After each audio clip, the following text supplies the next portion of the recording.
Hey, it's Chris. Welcome back to the Between Dreams podcast. Between Dreams is cultivating creators to make today's dreams tomorrow's reality. How about that? That's good. That's pretty good. Yeah, We're working on it. Yeah. Today's guest is CONNER CHERLAND, like share and land. Share like the singer and land like the ground. Put that together. So you are a musician. We met probably a year-ish ago, maybe a little bit more, when I was working on some random projects, and I invited you to the woods in the Hollywood Hills to make a music video. Right. And then we did that. And then I kept in touch a bit, and you've been bouncing around California doing shows, lots of shows. Yep. And probably a cool thing, I'd say one of the take-home things that from the work that you're creating is that it seems like you keep showing up and doing a lot of things. I see you're playing at this, you're playing here, you're bouncing up here, you're doing this, and you're doing everything possible to be visible to everyone. Yeah. And that's great because a lot of people are sitting around waiting for someone to give them an opportunity. And obviously that's what my whole mission and the Between Dreams and the Just Go mission is, to get out there and make things happen. Yeah.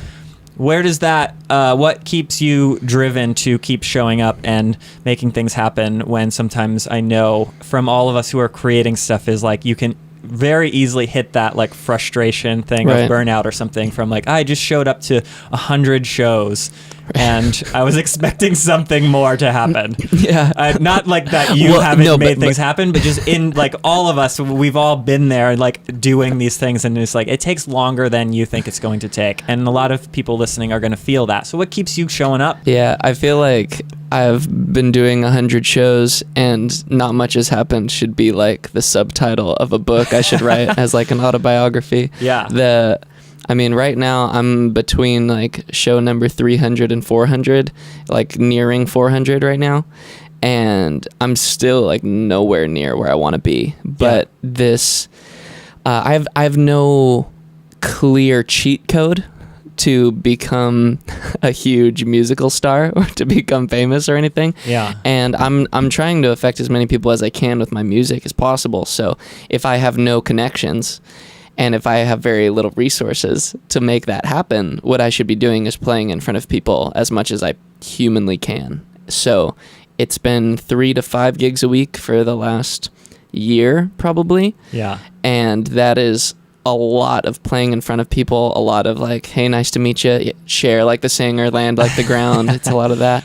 Yeah. But it's what keeps me going is the fact that I have not met every person in the world, and there are lots of people who enjoy my music, and I haven't found my like real community niche yet. Yeah. And I do believe that it's out there because I run into people and they're like, dude, I'm going to listen to your music like all the time. I can't believe you're not famous. And I'm like, I mean, I can, because I remember me as a baby and I wasn't like that tight as a baby. So I understand why I'm not famous, but that's cool that you think that, because that means that like a small like sect of America probably will, and they'll probably dig it, and I will be able to make a living even more as I continue to find those people and rope them in. We hear these stories from entertainers. I feel like especially like stand-up comedians or musicians as well, any type of entertainer. You always hear the thing of, there could be a room full of people who are loving the show, but you see like one person in the back who's like texting or something, and it's like ruins your entire night. Yeah. And so many people focus on that concept of that one person can like ruin the show, but you just came at you flipped that 180 and said, well, there was one person. And I've had that a couple times just recently. I did a show at like a library, which is like it's like probably the least glamorous venue that a performer can be in, because not anything against them, like libraries, it's great, it's a great thing, but I'm just saying like it's not like a theater with lighting and it's like a classroom essentially. And I just did that, and then I had this mom of a little kid commenting on a bunch of my Instagram posts or something, and she was saying that her little daughter, like a 3-year-old daughter or something, for like 2 weeks after has been like talking about the tricks cool. and doing the things. So instead of saying, oh, there's one person, there was kids that were crying throughout the entire show, because they're just their parents were like, oh, we should go to the juggling thing. Because you moved them largely. Yeah, right. But that was a choice. So that was a choice that I could have made. Oh, there was a kid crying, or there was a kid who has been talking about. Both are true, right. But both are realities that you can choose to turn down, and that's what is great to hear. You chose to. There's been equally more people who like left your show, sure, then came up to you after, were like, this is amazing, right? Yeah. I don't know that, but I know that just because that's not, again, it's not you. That's like what being on stage, and you don't like, they had a doctor's, it wasn't because they didn't like you. They had had a doctor's appointment, and then, but we're like, oh, they hate me. Everyone hates me. Right. The world's ending. Like, no, they they had to pick up their kid from soccer or something. So that's to kind of tie all that together is, I love that the choice of like, it's just a perception thing. Mm-hmm. One person loves me and that's enough to keep me going for this day, or like that one person walked away, so I must suck and I should give up. Right. And those are thoughts that go through everyone's.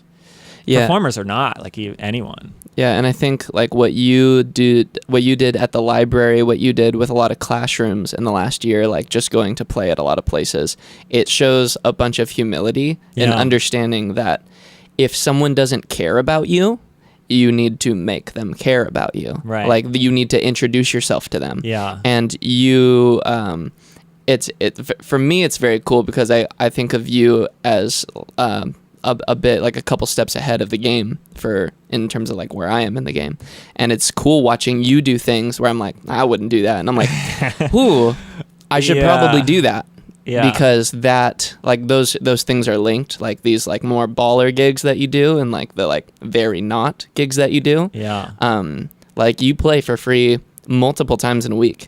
Yeah. And that is not below you. And that's not below me, and it's not below most people, because that's how we get to meet people. Like, I personally feel like, and like you might resonate with this as well, like in a crowded room where there's just like, your average looking guy, and there's like the really attractive guy, and then there's like the not attractive guy at all. We're like somewhere here in the middle. And so like the majority of the attention's up here with like the pretty hot guy, and then the rest of us are just like hanging out. But like we don't stand out necessarily just by like hanging out in a room. So if we actually want to like ever book a gig, we have to show that like we can do something.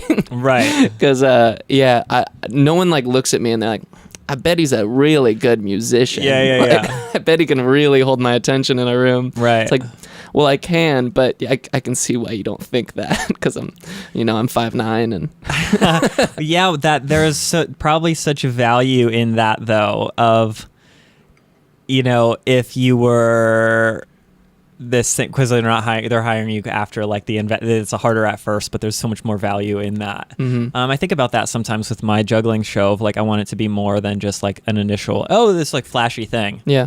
But there's a balance, I guess. I don't know. I guess that's valuable to like build something that's more than like, there's something at the surface level of this. Right. And going back to, that's interesting what you were talking about when you kind of look at not me, it was just in general, just people who are doing stuff that feels like you wouldn't expect them to do it. Mm-hmm. In that I see that all the time. I think living in LA is an interesting a new way of seeing things, in that you see like celebrities like picking up their kids from stuff, and they're just like talking, and you're like, oh, I thought everyone who's ever been on TV like had people do things for them. Right. Or like you see a celebrity at Trader Joe's like comparing the two broccoli things because like they want to get the fresher one. You were like, oh, I thought that went away at some point. Right. Yeah. But then you see it, and it's really cool. I think, again, it's really cool for me to see that you see people that are like, that I think that are like way higher, and it's just, they're just doing the same things. Mm-hmm. It's like there is no world that I mean, if you're like Johnny Depp, your life's probably different, but like, Sure. Yeah. It's really cool to see that perspective change, to see, oh, people aren't this like different. There's no one's different. Yeah. Yeah. Like, Everyone has probably, to work insanely hard in order to move up. It was in like the variety show world as well. Like, musicians, I see musicians and comedians that are like, oh, this is like a legit person. And they're showing up at like the unpaid shows because they're like working on this stuff or whatever. And I'm like, oh, that never goes away. Like, you can't like buy your way into, like, there's also this foundational skill that you need to work through your craft and become good at it. Mm-hmm. Or like people showing up on podcasts that you're like, oh, I didn't think they would say yes. Yeah. When they show up. Yeah. And all these things. So what do you think, going back to specifically on your music, so dig into that. So two sides of it. Where would you say your biggest inspiration comes from music? And then paired into that, it might be combined into this answer is, what do you want the people that are listening to, experiencing your performances, to walk away with or feel during the performance? Yeah, so some of my biggest influences, like bands that I really enjoy, are bands like Shaky Graves, Bahamas, Coheed and Cambria, Lights. She's a Canadian pop star. She's just like super dope. Like Eminem, Linkin Park, just like normal kid stuff that I was really into. Everything Disney. Like this morning I was playing the intro song to Hunchback of Notre Dame, which is like one of the coolest songs. Like, I've been really into the Hamilton soundtrack lately, and I'm like, some of these songs are crazy cool, but like the intro song for Hunchback of Notre Dame is like mind-blowing. Like, number of movements, amount of story that's in it, like different voices. There's like 12 characters in that one song being introduced. Oh my god, this is so deep. I love it. So those are all the influences, and what they have in common is they tell me a story. They're using music to display their emotion. So they have a story, and like the emotion really comes through in the tone and the actual musical arrangements that they're making. And then overall catchiness. Like, it's cool if something's beautiful, but if it's catchy, it's beautiful over and over again in your head. And that's really cool. Like, like I'm thinking about like some of the best restaurants I've been to, and it's because I have a memory there, and that memory ties to the taste. Or like your favorite concerts, like that music is now tied to this memory, and it like replays in your head. One of Lights' like one of my favorite songs by Lights is one that she dedicated to me in a concert, dedicated to me after I screamed, "Marry me now while there's time." And she looked up at me and then said something very sweet to me, and then started playing a song. And I was like, and everybody around was like, "Dude, this is so cool." And I was like, "Shut up. Everyone needs to shut up right now. I'm having a moment." Yeah. So I'll just say that's what I keep in mind a lot of the time when it comes to music, where it's like, I'm a lot less romantic about it and more just like, how do I personally interact with you through a song? And less romantic in it. In what way? What does that mean? Like when what your explanation of that felt in a, less romantic, but you want to create this personal experience for somebody. So I want to create a personal experience. Like, I want to have a conversation with you here now. Like, I'm totally interacting with you here now, and that is like this becomes a memory because like we had a real conversation, and it like lasted a decent amount of time. But I'm not romantic in the way that some musicians are, which is totally cool, where they'll like play a chord and you just feel like they go somewhere in their mind, and you're like, "Oh yeah, man, you love music." Like, I don't get that very much. I appreciate it so much because I need those people to interact with me. But like when I play a chord, I'm like, all right, on to the next one. So what if somebody said you can't play the guitar anymore, or sing because like, in this scenario, am I like physically deformed? It doesn't matter. Well, no, it's just like illegal. They said you can't do, or this is just not, the ability to do this doesn't exist anymore. Okay, the technology is no longer there. That's just not, you can't do this. You're on a planet, people can't sing on this planet. Yeah, it's like a gravity thing. It's not like, yeah. Yeah, you didn't realize that gravity was so integral to singing, but it's right. like, this is like a weird gravity. Yeah, well, and that's it's like makes sense for juggling. This is an anti-singing. Yeah. Like gravity, if I landed on a planet and they were like, gravity you can't juggle here. Yeah. That makes more sense. Yeah. Okay. For that thing. Great, let's call it a gravity thing. Yeah, so what is that, what happens in that world to you, since you're not romantic about the chord? I would guess it'd be a lot of poetry, and I'd probably have a day job. That would be it. Okay. So stories. So my point in that was, I've talked about this before here, is that I often say this thing of like, I've kind of dedicated my life and all my skills, a lot of my skills, to like learning tricks, which are like throwing things and catching things. Right. Which is like a valuable thing because people think it looks awesome. It does. Like with what I do, people pay me to impress them. Yeah. But I don't care about juggling. Yeah. So there's a thing of like, well, I don't, and I think it's related to what you said of not being romantic about the music. I don't care about juggling in that I don't like spend 3 hours a day practicing the juggling tricks. I care more about like, I'll spend more time like trying to figure out the lighting to make my backdrop look cooler. Yeah. Because I think that's a more important part of the experience than if I can juggle one more ball. Right. For the people. So and that question came from... The difference between 7 and 8 balls being juggled is negligible. But the difficulty of it is... The difficulty is huge. Years of... But like entertainment... Yeah. Like it's all one big blur. Yeah. So like from 6 to 8 to whatever, like once you're past 20, I'm sure that's like crazy cool. Like, well, the point is, and it's been talked about here before recently, so I won't dig into it, but I just did a couple like larger scale gigs that, in the sense that they were higher paid gigs, and I didn't do anything more than 3 balls and 3 clubs. And that was by design. Like I'm not a super technical juggler, but I can do 5 balls, and I've done it on stage. But I made the decision to do 3.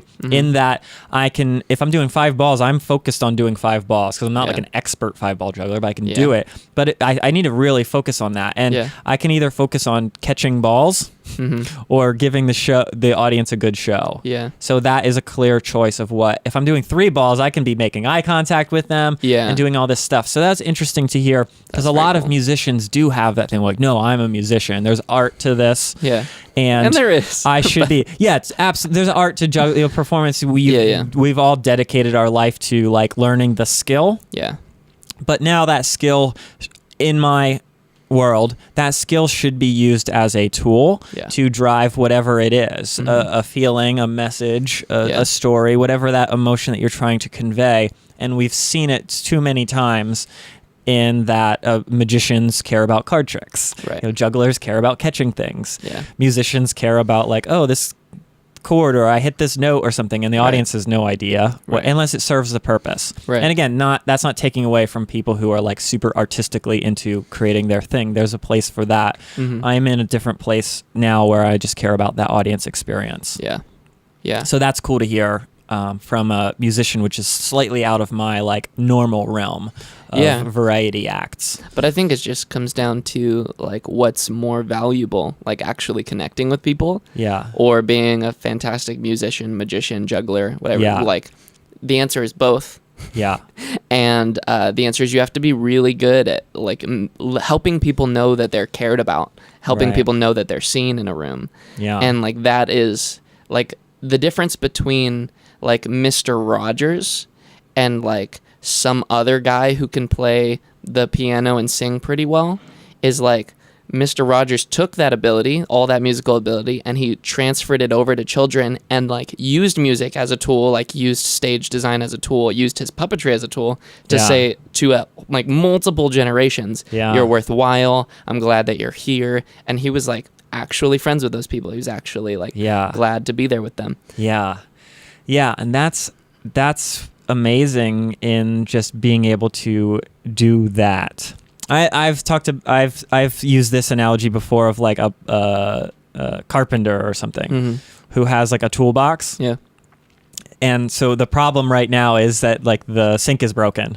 Yeah. Or the audience wants to feel something. Yeah. Those are the two problems. Like the audience comes to theater or a show because they want to escape their day or just experience something.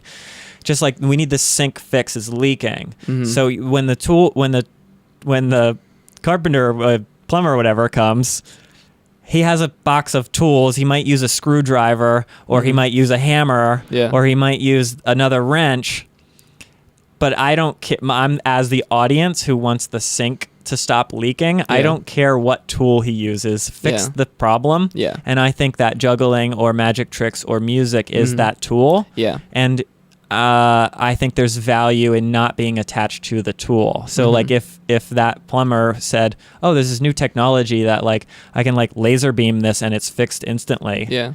Like everyone would be like, well, you're an idiot if you just want to it's going to take you an hour with a screwdriver. Yeah. Like that's like clearly like, no, you're stuck in the past. Yeah. And I think there's a value in that, seeing your skills as a tool. Yeah.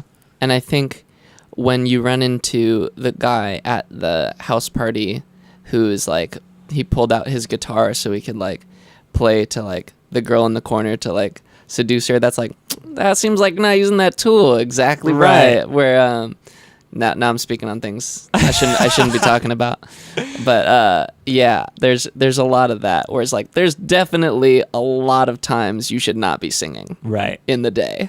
Yeah. Yeah, like use it for what it should be done for. Yeah. Yeah. Cool. So what do you think, where are you going with, what do you think the ultimate, or not ultimate outcome? Where do you, in like 1 year or 2 years, a short-term thing, like where would you ideally be with what you're doing? So you're doing a lot of gigs right now, and it, as you said earlier, like you're out there like kind of like one by one, fan here, and that's, I think that's exactly where I am in, especially with stuff like this podcast. There's like a couple people who like really like it, and that's really interesting to me, that to build those like real core fans. Yeah. So what do you think is, short term, 1 year out, where do you want to be with this, with your performances, with your music? Yeah, I would love to be able to physically play a little bit less. Yeah.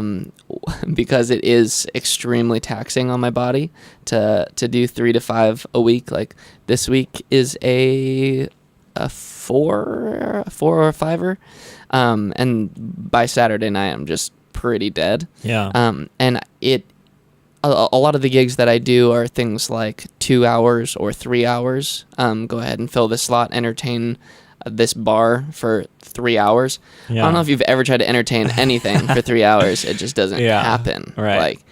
Like, so those types of things end up being like entertain for an hour and a half, get ignored for an hour and a half, which is fine. Like I have the skin to take that at the moment. But I would love to be able to transfer some of that income, like from playing so many gigs live to like people actually enjoying my stuff online and wanting to support me in my process.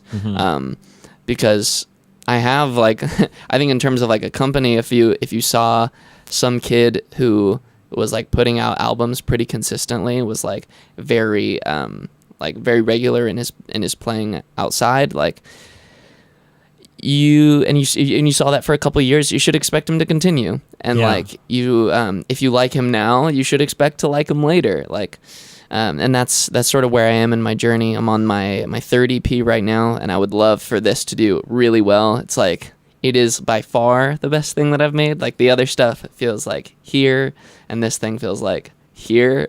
Like so much higher in quality and style. Like, I had a friend recently tell me like, some of the stuff that you make, I listen to because you're my friend, and this I'm going to listen to because I want to listen to this. Nice. And I was like, oh, thank you. Yeah, and like when that crosses, that's like a real thing. It's huge. And like when I was in high school, when I was in college, I still sung. I just sucked. Yeah. That was like the reality. So that was everyone's impression of me. Like, Connor likes to sing. I love watching Connor sing because Connor really loves to sing. Right. Connor's not that great at singing. Yeah. But I support him. Yeah. And I think that that's cool. And I love that. What I love more is when that person is like, I've changed my mind about you and I think you're just good now. Yeah. And you don't need to be my friend in order for me to like your music. I just like it now. And there's the take home from that is that doesn't come, that thing doesn't come, we've talked about those, the first step in the Just Go principles and everything of, if you want to be on this, we all see that person who's up here on this mountain or something, but it's like or on the top of the ladder, like there's one way to get there. It's like be on that first rung for a while, second rung, third rung, and then you're probably gonna fall down and then you do it again. And it's like that, when you get there, you didn't just jump up. You can't jump up there. Right. So you need to get there through those steps, and then it's like that's when you break through that thing of making it happen. So we're about to. We're coming up on 30 minutes already.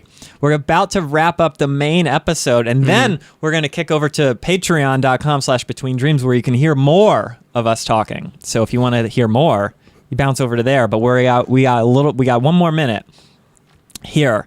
So before we bounce over there, let's do somebody listening is in that like first year where they're just getting beaten down. They've hit, second rung of the ladder, and then the ladder gets swiped out from under them, and then they keep trying, and then, nothing's working. I put on my own show and no one came, and layer after layer of these things. In 1 minute, what advice do you have them to keep going?